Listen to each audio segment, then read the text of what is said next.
What's up, everybody? It's Alex from Heavy New York, and on the phone we got Mike of Rabid Flesh Eaters. Thank you for your time, man. I really appreciate it.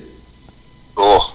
Yeah, it's so awesome to have you here. Your newest album is RFE, which is coming out April 11th of this year. You just want to talk about like how the making of this record was, the recording, and all that fun stuff? Yeah. We started pre-production at the end of 2016 as far as writing, and then we actually got in the studio in 2017 and demoed a couple of songs out, and have been working on it ever since. It started when we got AJ Tate in the band. He's actually from Upper New York, and we call him the New York Crusher. He brought a new drive and energy to the band, and we started writing with him almost immediately, and got into the studio as soon as we could, and started demoing out songs, and I think we went to a total of 3 studios, by the time we were done just recording. But it seems like it took a while, but actually took less time than the last album. Yeah. So that's good. Well, being that you've been working on these songs for quite a long time, as you were telling me, did the song arrangements or new ideas just change constantly as it was moving along and everything? Oh yeah, definitely. The songs evolve as you go, and there's no set formula. Sometimes somebody would bring in a more complete idea, but as a band, we all contribute to shaping the song ideas. Mm-hmm. That's interesting. Because I thought, I saw elements of, thrash metal and some death metal and all this stuff. I feel like, a song like Hallucinations is different from a song like The Fall, different from a song like Die in Pain or something like that. So is it fair to say that, you'd like to experiment with your sound a little bit and take a new approach to everything? Yeah, maybe you could chalk it up to short attention span syndrome or something. As we write, we tend to write different styles of songs where you could take one style and collect it and maybe have a whole album of speed metal stuff, or another style maybe to have movie theme pieces or something like that. But we tend to be all over the place. Yeah, well, that's got to make it easier to try new things and keep it interesting for all of you, right? Yeah, that's the key. Yeah. One thing I was curious about is with the making of an album, do you always go into it with a preconceived idea? Where are these different elements something that you go into wanting, or do they kind of just in a way happen by accident? Yeah, it's totally organic. It just it happens that way. Mm-hmm. And you mentioned that this is the first album to have AJ, the New York Crusher, which I think is awesome, by the way. That's the best. Yeah. That's a New York City hardcore name if I ever heard of it. Cool. But you said he kind of brought some newer elements as well, right? Oh, yeah. He brought that New York groove with him, I think.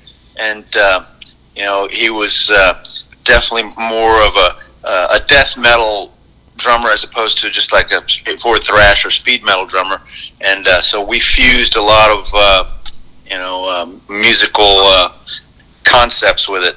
Mm-hmm. Could a concept of, you kind of led me into the next question, well, I know you're not the vocalist, but could maybe a concept also determine the outcome of the arrangement of the music or anything like that?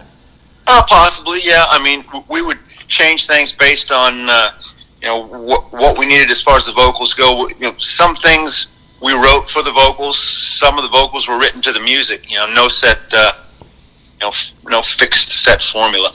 Mm-hmm.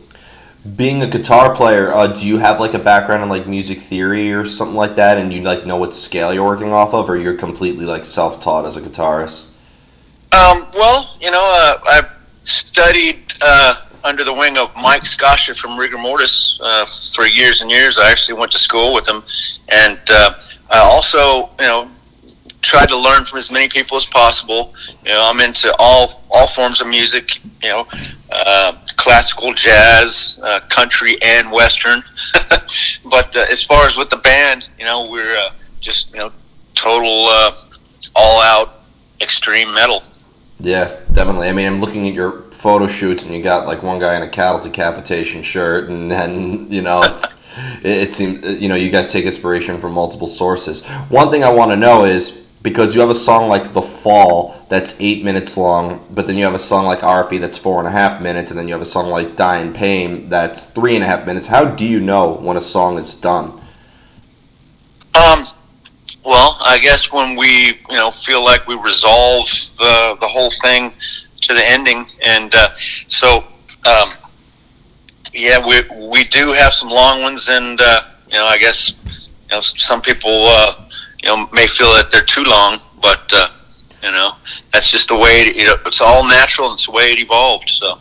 Yeah, it's funny because, a band that like combines elements of like thrash and death metal and stuff like that, and then I see an 8 minute long song, I'm like, this isn't prog metal. I wonder how this is gonna turn out, Right. Yeah.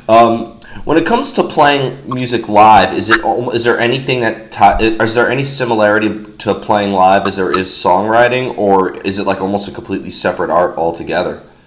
Sure. Yeah. It's a completely separate deal, and the sound you get at home or in the studio, is one thing, but when you can take the same rig and put it on the stage live, and it's going to sound completely different from place to place, and so it's definitely a different beast when you crank your amp up as loud as it'll go, or you're trying to control what the stage monitors sound like. That's can make or break your performance if you can't hear what you need to hear. Definitely, and I'd imagine like crowd interaction is also something that you kind of have to practice in a way, right? I don't know. It's definitely the other half of the show. To have a crowd getting into it, and sometimes you need to play your songs in front of a crowd to let them fully develop or mature, to see how it needs to go. We did a little bit of that too. Mm-hmm. Wow, that's interesting. And you mentioned rigor mortis, and you had Mike Scasia from Rick and Mortis and Ministry, who also performed a little bit on here as well, and he's had to. Well, he played on the last album. He produced it and played on one of the songs on the last album. Mm-hmm. Bruce Corbett of Rigor Mortis sang on one of the songs on this new album. Oh. So it gets a little confusing, but. Yeah. Which song was that? RFE. He traded off vocal lines with our vocalist Ricky, and basically, did an incredible job. Yeah. When you have somebody either producing an album or somebody collaborating with you, do you kind of want them to bring their own mix to it, or do they kind of have to like adjust something to more in your style? Well, I think the best producers help bring out what you're doing, normally, and don't, necessarily put their influence on it. But on the last time when it came to working with Mike, I was looking forward to, I knew my guitars were going to sound great, and he was looking forward to it too, because he wanted to, produce somebody else's guitars as well. So. Yeah, it's like a two-way street. You both learn from each other. Yeah, and it's kind of like, when you work with somebody like that, they're like another member of the band at the time, and, so they will have an influence on a lot of things, Yeah, I've always said that the producer is always like the fifth or sixth, if you're in Slipknot, the 10th Beatle or something like that. Yeah. Yeah. And I have two more questions for you. When it comes to coming up with ideas, because you mentioned like the short attention span thing and all that, do you find it easier to come up with new ideas when you're in the company of your other band members, or being that isolation, I think, is the greatest fuel for anything in heavy metal, that you find it easier to come up with ideas when you're kind of like alone and more of your own element? Well, both. I think you need to have both. You bring in ideas that you've developed on your own, and then you bring it to the band, and then to me, the epitome, the height of a band is to be able to, take those ideas and write and,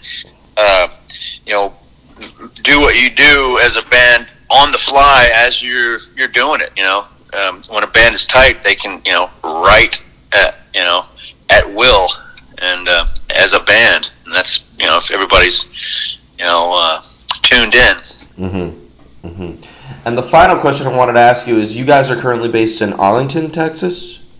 Yes.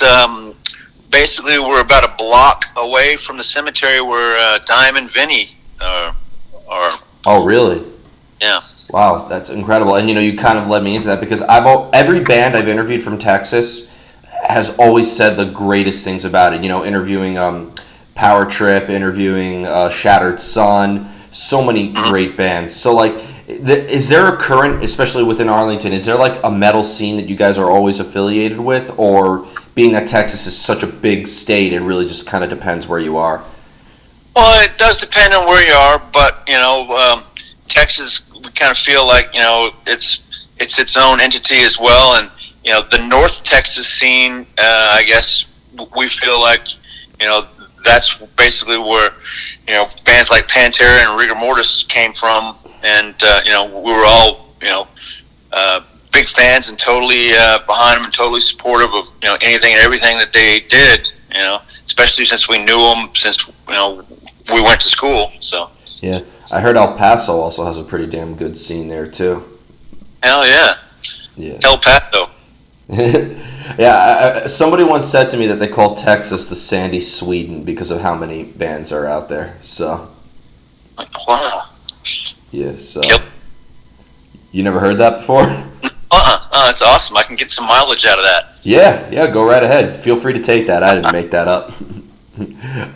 So before we go, I want to thank you so much for your time today. Is there just anything else with Rabid Flesh Eaters you would like to promote aside from the release April 11th? Anything that isn't at the risk of getting canceled with this whole virus thing happening? Well, I think we're going to have another video premiere maybe next week before the album premieres the week after that. So I guess stay tuned and be on the lookout for the next video from the new album. Awesome.